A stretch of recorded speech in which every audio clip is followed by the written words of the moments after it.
안녕하세요. 아욱이네 사랑방입니다. 만 2년 만에 해외여행을 다녀왔습니다. 딸과 아들이 저희 부부의 결혼 45주년 및 어버이날 기념 가족 여행을 기획했거든요. 둘 다 회사원인데다 아들은 토요일에 대학원 수업이 있어서 일요일에 출발해서 목요일까지 4박 5일짜리 프로그램을 짰더라고요. 일본 홋카이도의 치토세 공항에 내려서 온천 지역인 노보리 비치에서 3박, 삿포로에서 1박 하고 돌아왔습니다. 1월을 전공한 아들이 항공편과 호텔 예약부터 현지 이동에 필요한 자동차 렌트와 운전, 쇼핑까지 모든 걸 세심하게 챙기고 살펴준 덕분에 패키지 여행과는 비교할 수 없는 호사를 누렸습니다.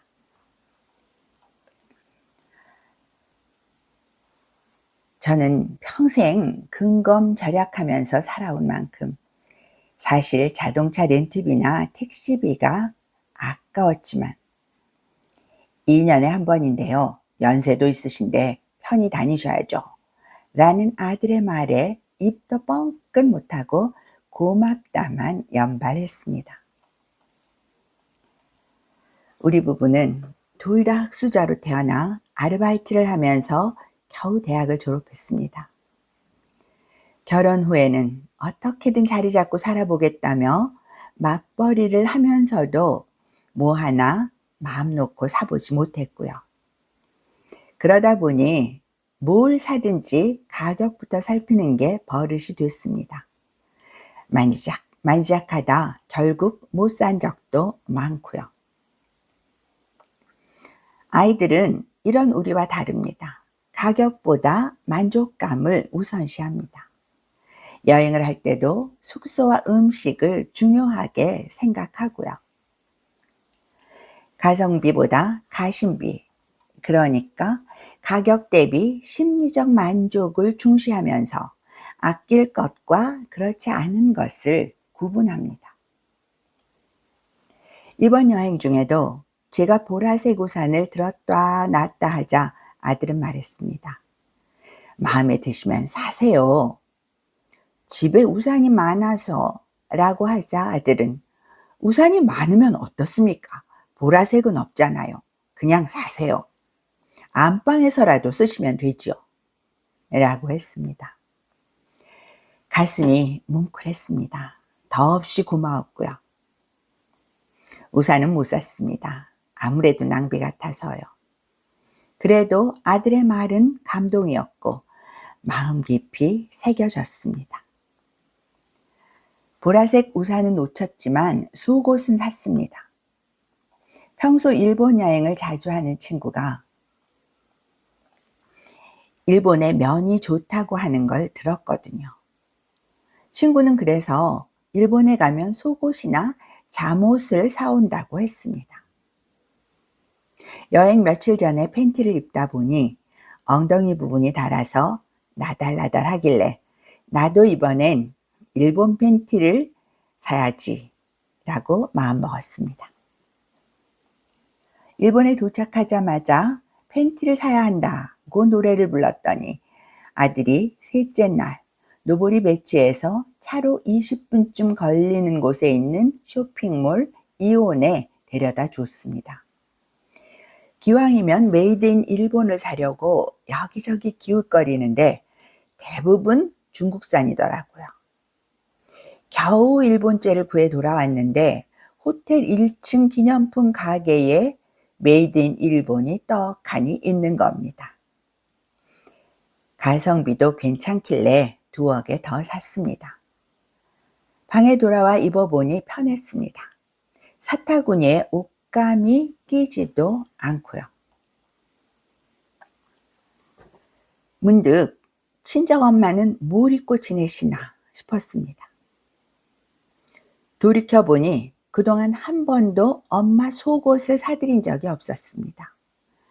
결혼 전까지 수입은 몽땅 엄마를 드렸고 자연히 겉옷, 속옷 할 것 없이 엄마가 사주는 대로 입었는데 마음에 안 드는 적이 많았거든요.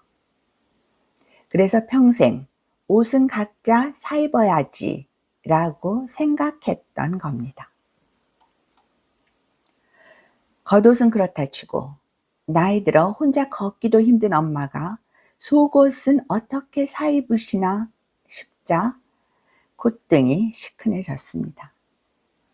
나는 어버이날이라고 자식들에게 해외여행 선물까지 받으면서 90세가 넘은 엄마한테는 다리 불편해서 나가기 싫어하시니 여행 후에 찾아뵙고 용돈이나 드리려고 했던 걸 생각하니 천하에 이런 불효막심한 딸이 또 있을까 싶어 부끄럽기 짝이 없었습니다. 그러면서 깨달았습니다. 가난한 월남민의 맏딸로 태어나 부모로부터 뭔가 받기는커녕 평생 친정 뒷바라지를 하느라 힘들었다는 자기 연민에 빠져서 그동안 엄마가 했을 마음고생은 안중에도 없었다는 사실을요. 작은 도움을 앞세워 생색을 내는 딸을 보면서 엄마가 감내했을 서러움은 짐작도 못했다는 것을요. 다시 호텔샵에 내려가서 엄마 팬티를 샀습니다. 면이 부드럽고 신축성도 좋은 데다 밑위 길이도 넉넉해 입기 편하실 듯 했습니다. 내 자식 일이라면 벌벌 떨면서 정작 나이든 엄마에겐 무심함을 넘어 툭하면 원망을 품었던 한심하고 못난 딸. 저는 그날 혼자 가슴을 치고 또 쳤습니다. 일본에서 돌아온 뒤 엄마에게 갔습니다. 팬티를 내밀면서 그동안 뭘 입고 지내셨냐고 물으니 돌아온 답은 다시 한번 저를 아프게 했습니다. 동네에서 사서 입거나 요양보호사가 가져다 준 요실금 방지용 패드 팬티를 입었다는 겁니다. 저는 요양보호사보다도 못한 딸이었던 거죠. 엄마는 그래도 제가 내민 팬티를 이리저리 만져보시면서 편하겠다며 좋아하셨습니다. 저는 엄마한테 잘못했다고, 내가 너무 무심했다고 용서해 달라고 빌었습니다.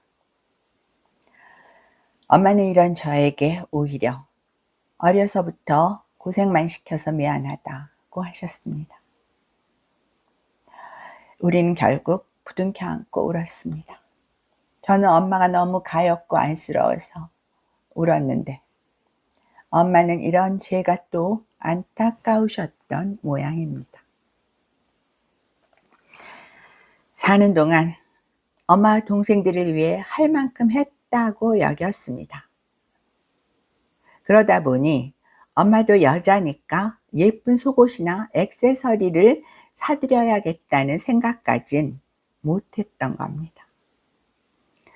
겉옷이나 화장품을 드리면 나는 괜찮다고만 하시니 정말 괜찮으시거나 따로 마음에 드는 걸 장만하시려고 그런 줄 알았고요. 이번 여행을 계기로 저는 한평생 자신도 여자도 없이 엄마로만 살아온 우리 엄마의 삶을 돌아보고 남은 시간이나마 엄마를 좀 더 세심하게 살펴드리자고 다짐했습니다. 늙고 초췌한 엄마를 보면 가슴이 아파 자주 찾아뵙지 못했던 것도 반성했고요.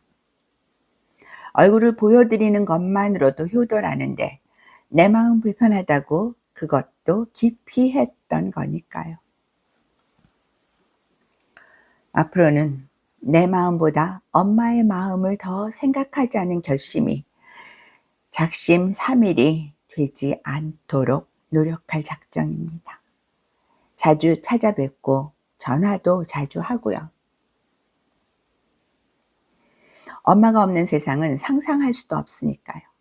하나님께도 간절히 기도합니다. 우리 엄마를 지켜주세요 라고요. 지금까지 91세 엄마의 팬티라는 주제로 불효막심한 딸의 반성문을 올렸습니다. 구독과 좋아요, 알림 설정으로 함께 해주시면 좋겠습니다. 감사합니다.